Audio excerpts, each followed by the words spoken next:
Yes. You could get right here. Good morning, everyone. We'll just say a word before we begin here. Our condolences, our prayers go out to the Cheney family.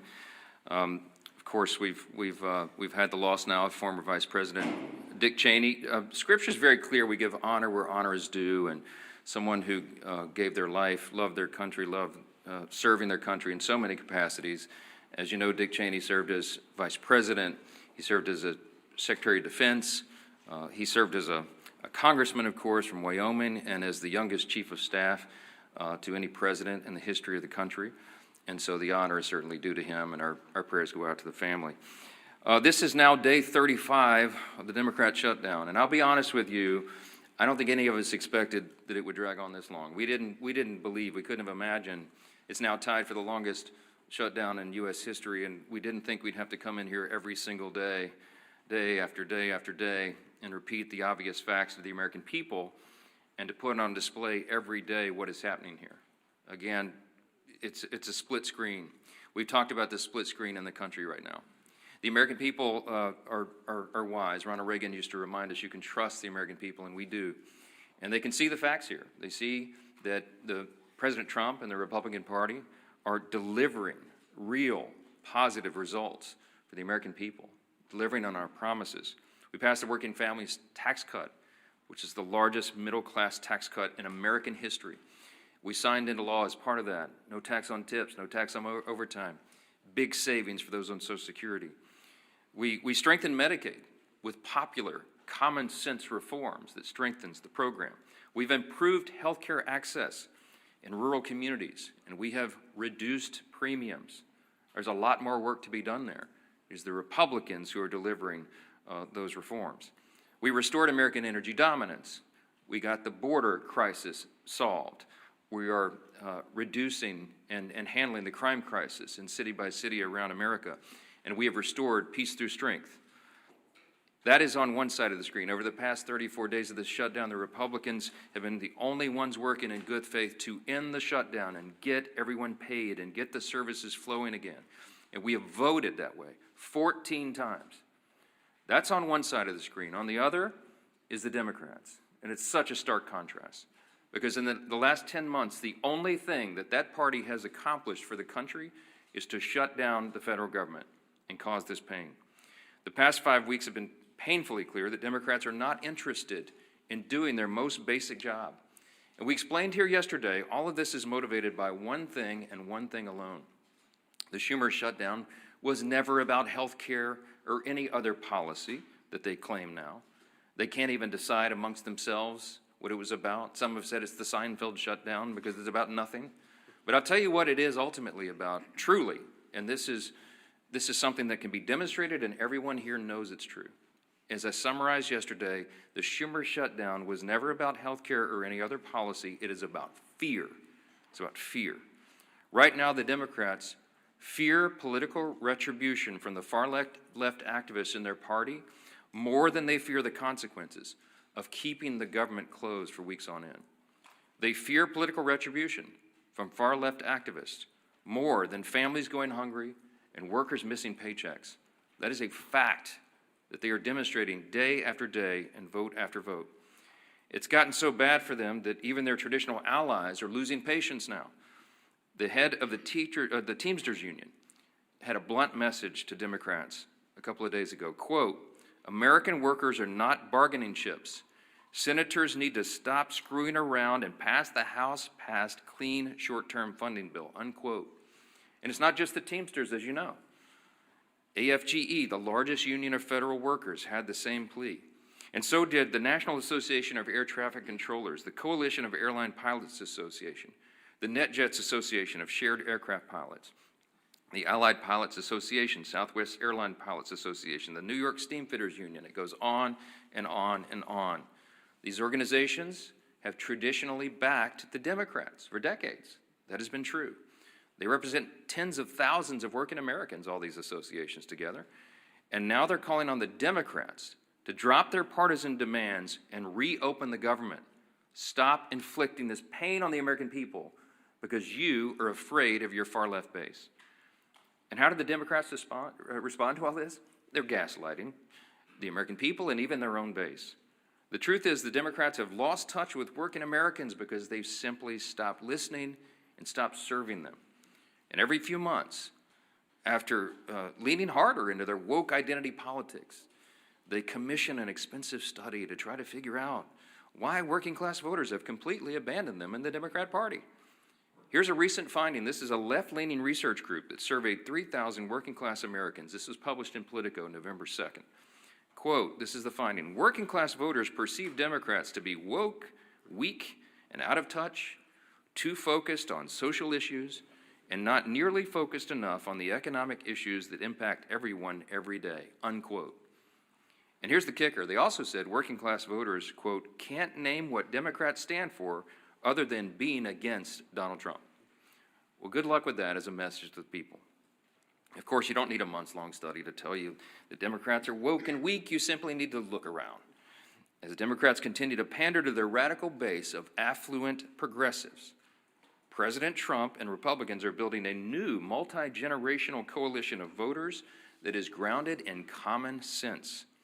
Since November 2024, Republicans have welcomed record numbers of Hispanic and Latino voters, Black and African American voters, Jewish voters, union workers, young people, all these different segments of the population, and they came in large numbers. People everywhere can see clearly who's fighting and voting here every day and delivering for them. And I'll say this clearly to every hardworking American in any place who's missed a paycheck, anyone who has been made to suffer because the services, the health services you rely upon, or the food and nutrition supplement for your family, anyone who is hurting, you have a home in the Republican Party. You have people here who are elected by their constituents to come and do their job, and they do it. They're voting to support you, to make these programs available, to ensure that the people in need have them. And the Democrats, by stark contrast, are doing the exact opposite. With federal workers entering their 5th week without a full paycheck, Democrats ought to be taking a hard look in the mirror. Will they continue to bend the knee to their radicals who run their party? Or will Democrats finally do something to serve the working Americans they abandoned long ago? As we said here all along, and every day we come in and tell you the same thing, Democrats made the deliberate choice to shut down the government, and only Democrats can put an end to this madness by making the deliberate choice now to reopen the government. Today is a big election day. In these blue states, we certainly hope for a surprise, but I mean, it won't be a big surprise if the front runners, the Democrats, the radicals, win some of these elections. We're watching New York City very closely, as you all know, and so is Chuck Schumer and Hakeem Jeffries. And they're terrified that the Marxists are taking over their party, and the evidence today may show that that is true. Now, until Democrats decide to do the right thing, we expect working Americans to continue to flee the Democrat Party and find a home with the Republicans, and we welcome them with open arms, and we'll keep fighting for them every day. And one of the people who is fighting every day and doing an extraordinary job in the cabinet of this administration, this historic administration, that has accomplished more in the first 9-10 months of an administration or Congress than arguably any in history. We have our former colleague and our dear friend who's on the side of American workers, and we'll address that today, Labor Secretary Lori Chavez-DeRemer. We're happy to have you. Madam Secretary. Thank you. Well, thank you, Speaker Johnson, and it's certainly an honor to be here at the Capitol on behalf of this administration and this president. Speaker Johnson, I want to say thank you to you and my former colleagues. House Republicans did their job more than 5 weeks ago by voting for this continuing resolution. How do I know this? Because I did the same thing 5 different times when I was a member of the House. It was one of the easiest votes for me to take because you do not play games on the backs of the American people. It's the fundamental tenet that they elect you to do, and that is to keep the government open. That's exactly what I did. And now Democrats are not choosing to represent their constituents and the American people. What does a shutdown do? 42 million Americans are going without their SNAP benefits. Air traffic controllers are working around the clock to keep Americans safe, without sleep, without paychecks, and they are required to do their job. Small business owners are not getting $4 billion in small business loans to keep their doors open. How can the economy continue to grow? We are losing $15 billion a week in GDP because of this Democratic shutdown. American workers are suffering. Prominent unions are speaking out. Our friend Sean O'Brien, as the speaker said, was at the White House begging Senate Democrats to open up this government. American workers, 1.3 million Teamsters, are represented by Sean O'Brien. He mentioned they cannot be used as political pawns. But you know who's being used as political pawns? The Teamsters by these Democrats. Because they will go to the Teamsters and they will ask them for something, and now they're not going to answer that call. They are begging them to open up this government to grow this economy. Other unions as well: manufacturing, building trades, industry-specific skilled trades. It's the workforce that I represent as the labor secretary. Every single day we show up to make sure that they have the tools that they need. We have sent out over $86 million to our respective states in order to upskill and reskill the American workforce. The future of the American economy is on my shoulders, on this administration's shoulders, and the Democrats have stopped all the momentum that we have put in the last 9 months. Registered apprenticeships, the future workforce. Not only are we hurting the current workforce, it's the future workforce. We are trying to educate our young people. We're trying to register 1 million active apprentices across this country. We had almost 250,000 registered, and now that has come to a screeching halt. We're trying to educate our young Americans on AI. Pilot approaches for workforce challenges in AI, the uncertainty. American workers deserve to know that they are going to have a job in this country, and the Democrats have chosen to play those political games. But many of our efforts have been stopped. 13 times they had an opportunity to say yes, just like I did, just like my colleagues have done. Enough is enough. President Trump has done his job.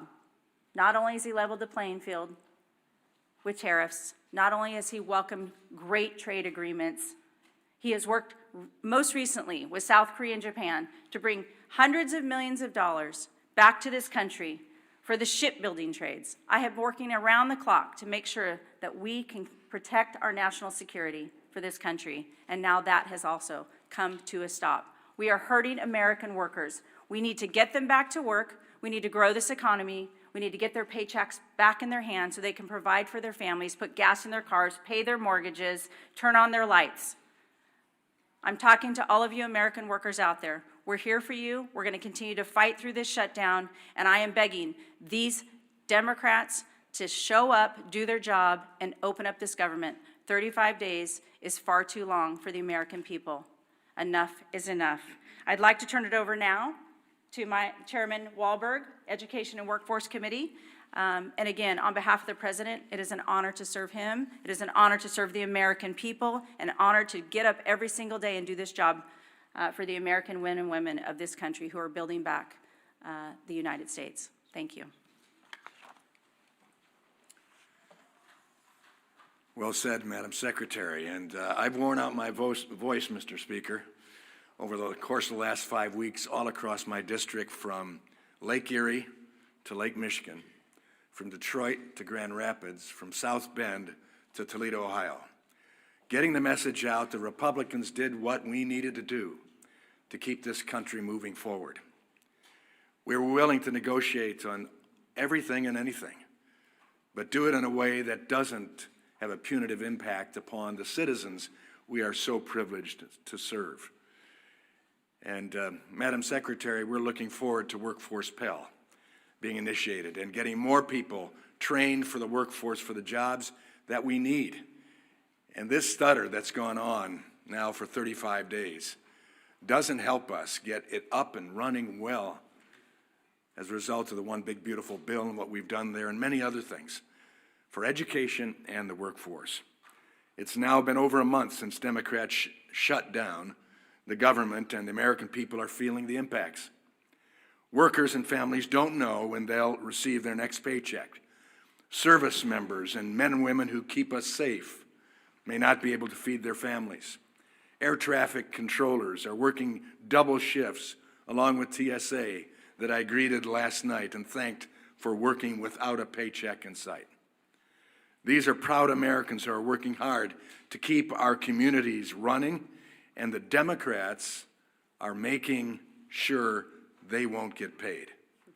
The Democrats are making sure they won't get paid. Did I make that clear? We've tried to do that all across the media networks in Michigan, and I think it's working. Similarly, businesses across the country are facing mounting uncertainty. Groups like the Job Creators Network and National Restaurant Association are raising the alarm about millions of workers and businesses at risk of closing because of the shutdown. And according to the American Hotel and Lodging Association, the economy loses $31 million per day from lost hotel revenues. Virtually every sector of our economy is hurting because of this foolhardy Democrat shutdown. And since the start of the shutdown, more than 4,800 small businesses have been unable to access the Small Business Administration loans. I've sat with some of those businesses. I've heard their concerns. I've heard their desires to expand their business, but they can't get the applications filled out, further restricting businesses' ability to grow, potentially forcing others to close permanently. What's more, this shutdown has disrupted the data that drives the economy. Jobs, prices, paychecks, the data that guides it all has stopped flowing, and that is hurting workers, families, and job creators. In my home state of Michigan, we're losing more than $360 million in economic activity every week, week upon week. That means every week workers, job creators, and communities lose out on chances to thrive as families struggle to put food on the table. But Democrats don't seem to mind. We've all heard House Democrat Whip Catherine Clark's interview describing the suffering of families as leverage to remote health care to illegal aliens. And then there's the Senate Democrat leader, Chuck Schumer, in his comment that every day gets better for us. How cruel, how unfeeling, how uncaring. Clearly, the Democrats are so wrapped up in D.C. politics, they've forgotten what really matters, helping the Americans thrive. Now, labor unions, as the speaker pointed out, who overwhelmingly supported Democrat politicians and left-wing causes, are calling for Democrats to vote for the House Republican passed clean continuing resolution. We passed it. We funded government. We didn't shut it down. The American Federation of Government Employees, Steamfitters Local 638, Teamsters, and pilots unions are calling for the government to reopen because livelihoods are being crushed. Our nation's children are being impacted too, and I'm concerned about that. Some Head Start programs, some of those small little seats that I've sat in, hearing about what good work is done for these families and kids. Head Start programs, because of the Democrat unfunding of them, will not receive federal grants despite being the only option for many low-income families. That will lead to disruptions that will force families to go without child care as programs face dwindling funds or go without funding entirety. We funded it in the House. The Senate Democrats need to do the same. If the COVID-19 pandemic taught us anything, it's how bad any disruption to a child's life can be. Long-term school closures exacerbated learning loss and caused skyrocketing truancy.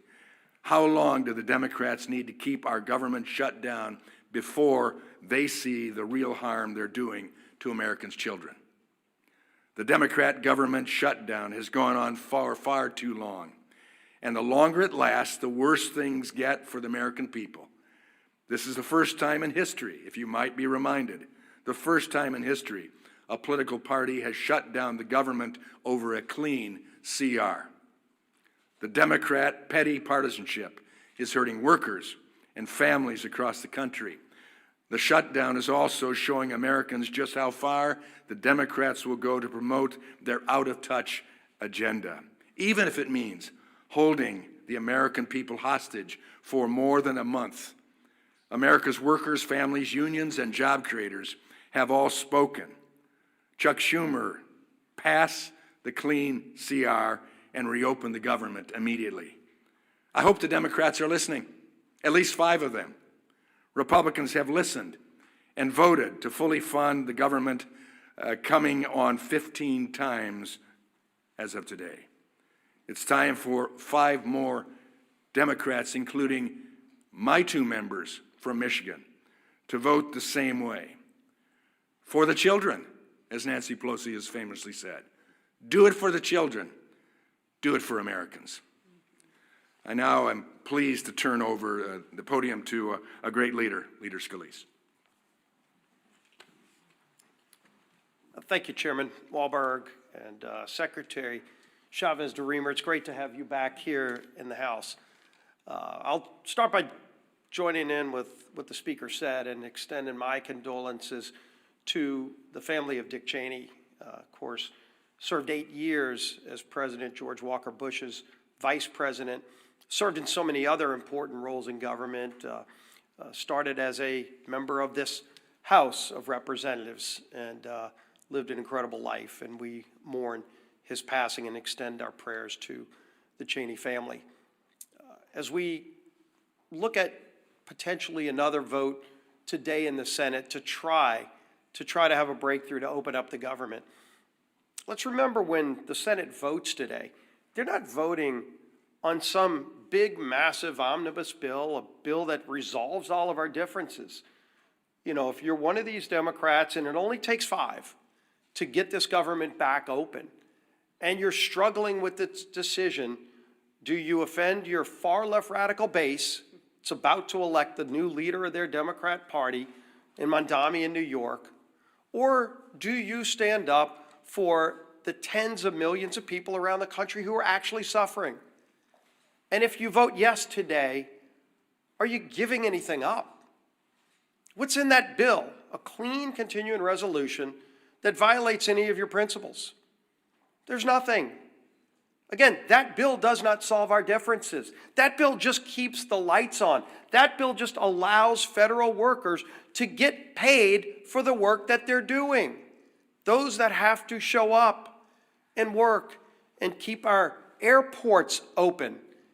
The air traffic controllers who are working under high, incredible stress in a normal time so that planes can land and take off safely with 150 plus people on each one of those planes, without worrying about the stress that as soon as they get off the job, they've got to go do a second shift as an Uber driver because they can't put food on the table because Democrats shut down the government.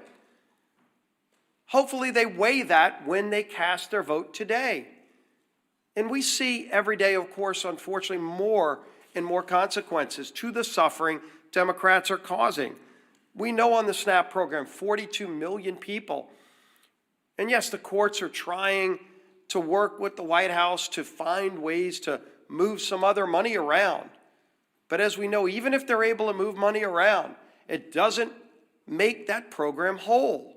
The only way to make the SNAP program whole is by Democrats opening up the government.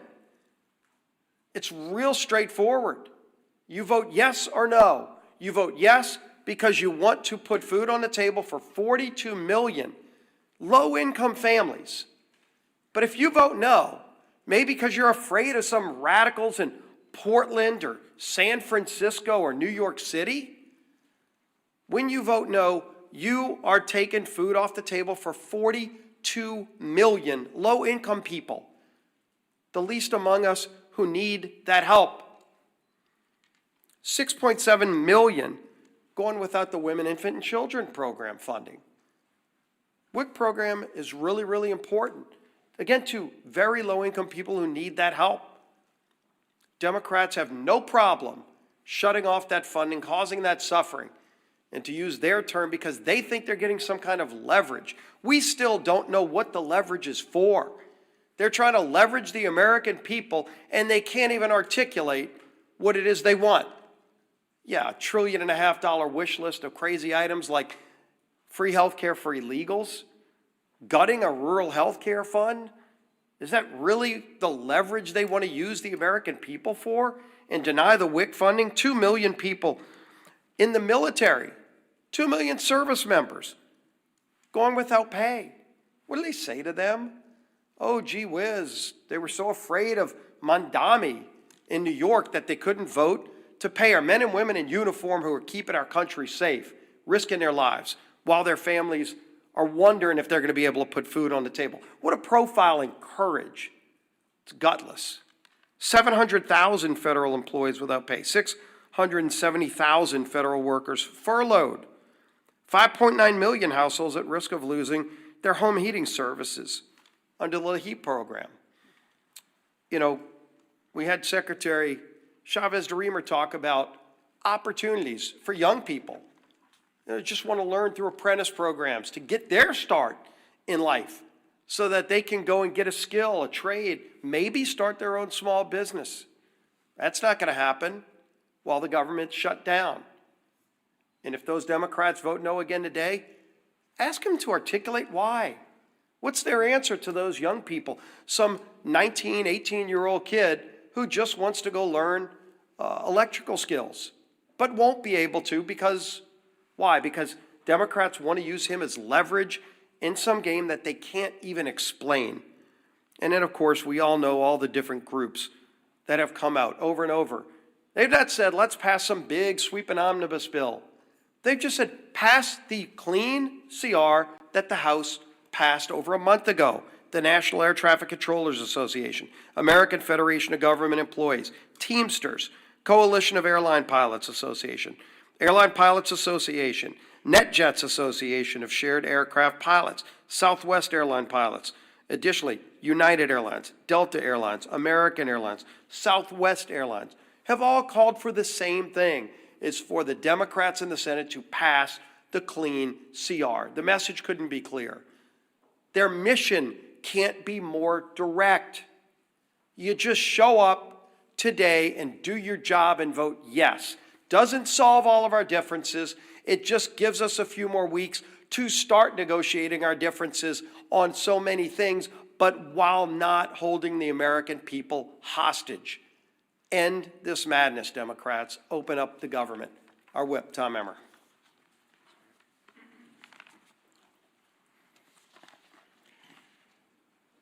The Democrat government shutdown, spanning 35 days and still counting, is now tied for the longest government shutdown in U.S. history.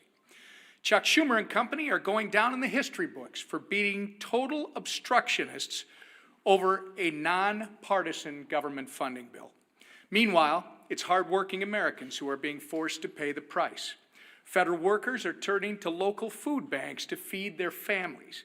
Head Start programs are beginning to close, as Chairman Wahlberg mentioned. Thousands of flights are getting delayed due to staffing shortages. Small businesses that contract with the federal government have already lost an estimated $12 billion. Even unions, as you've heard, which traditionally have favored our colleagues on the other side of the aisle, are begging for them to end their needless shutdown charade. The good news is, I think we've reached the real inflection point. Today is election day in several states, and we're hopeful that after today, the Democrats won't be as concerned about holding the line in order to appease the Kami Mamdani and Omar Fata wing of their party. And maybe, just maybe, at least 5 Senate Democrats will finally come to their senses and join us by passing our clean CR to reopen the government. The ball is in their court. Republicans have done our job. The question is, are Democrats willing to put politics aside long enough to do theirs?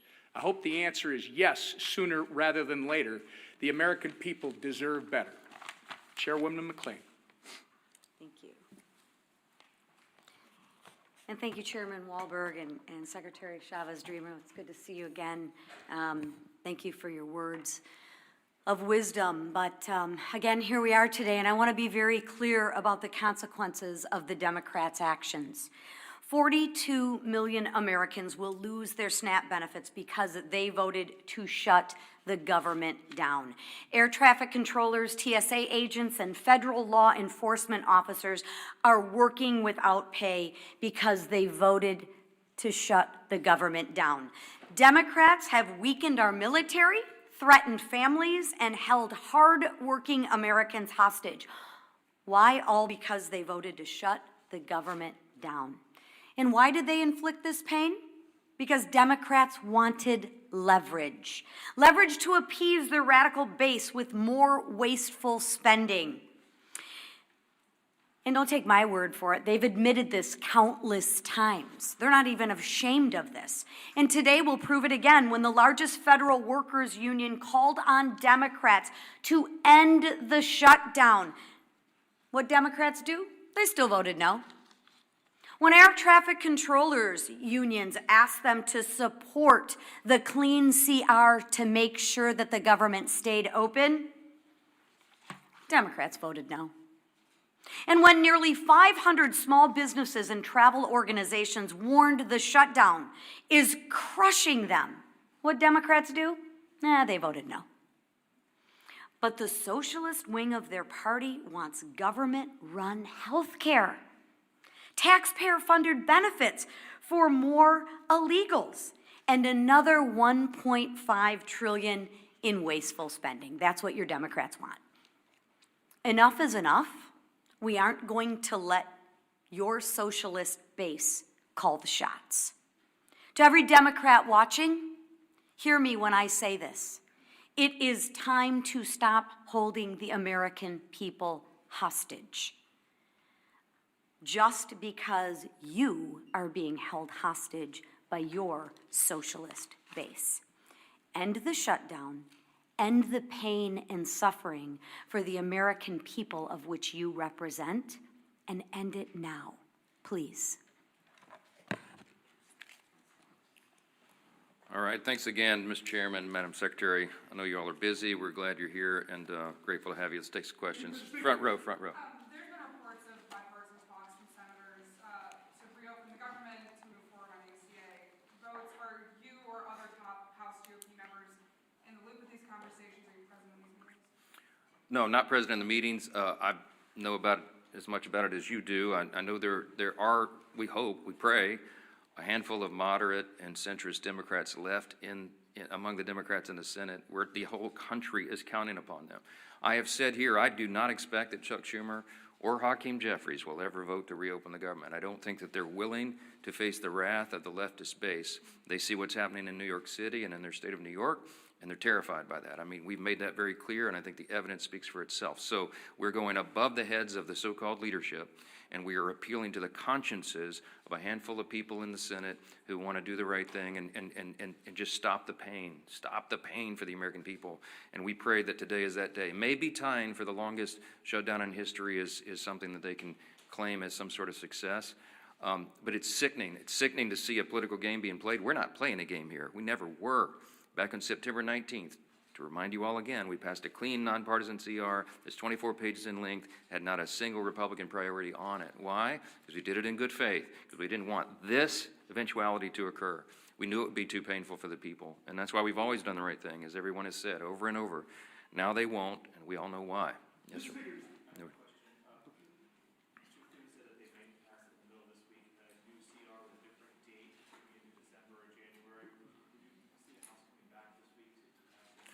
If the Senate passes something, of course, we'll come back. We're running out of clock. Obviously, we put 7 weeks on the clock. That was remember, the bipartisan arrangement that was made between Democrats and Republicans in the House and the Senate, in consultation with the Senate, bipartisan, bicameral agreement that they needed 7 more weeks on the clock. Because once we got to the end of the fiscal year, September 30th, there would be that much more time needed, they estimated, to finish the government funding appropriations process. The Democrats have played games, and we've lost so many of those days now. So if they extend it, obviously that logically makes sense to us. I am not a fan of extending it to December because, let's be frank, A lot of people around here have PTSD about Christmas omnibus spending bills. We don't want to do that. It gets too close, and we don't want to have that risk. Well, we're not doing that. We're not doing that. But too many people have concern. I think putting it into January makes sense, but we've got to obviously build consensus around that. There's some discussion about it. We'll see where it lands. I'm not sure. Scott, real quick. Yeah, Scott. You referenced the passing of Dick Cheney earlier, who was arguably the most powerful vice president in our lifetimes. Obviously, he had a complicated relationship with President Trump in his later years, as did his entire family. But he served, I think, 3, maybe 4 presidents in the White House and in some of the top roles. Do you have any personal reflections, or did you have any interactions with Cheney as you were sort of coming up in Republican politics in Louisiana? And do you think, are there any plans for him to lie in the state here at the Capitol where he served? Well, this all, just was announced this morning, so there's not been any discussion about that yet. My interaction with him personally was limited when I was a freshman in Congress, and the 115th Congress came here in January 2017. One of my classmates was Liz Cheney, and we were in the same class. And I think I met her father for the first time with her personally. And of course, I was honored to meet him. At the time, everybody was aligned on the same page on everything. And I, admired what he had done in Republican politics to that point. And I meant what I said when I came up here and began this morning, that even when we have political differences with somebody later in life, you have to honor the sacrifices and the service they gave to their country. We certainly do that for the former vice president, and our prayers go out to the whole family. So, yeah. You talk about the split screen between the Democrats are doing and what the Republicans are doing. What about the split screen about the fact that the Trump administration is administering only part of the SNAP program while President Trump is having a Gatsby party at Mar-a-Lago? I reject the premise of the question. Let me talk about SNAP. Okay. By the way, the president had an annual Halloween theme party every year at Mar-a-Lago. That's what he went back to as obligatory tradition. And I just discount what you're trying to do there. The SNAP benefit is a very important question. The White House has bent over backwards, as we've recounted here every morning, to make sure that Americans' pain is mitigated as much as possible, reduced as much as possible. So we got the troops paid. They made creative solutions for that. The WIC funding for women, infants, and children. And SNAP came to a legal crossroads because the legal analysis said that you could not use the contingency fund if the underlying fund was not flowing. I've explained that into detail here multiple times. 2 courts disagreed. So what did the president do? In good faith, showing again that he's willing to bend over backwards to help the American people when Democrats are not, he went to the court and said, fine, show me how to do it, because we don't see the path.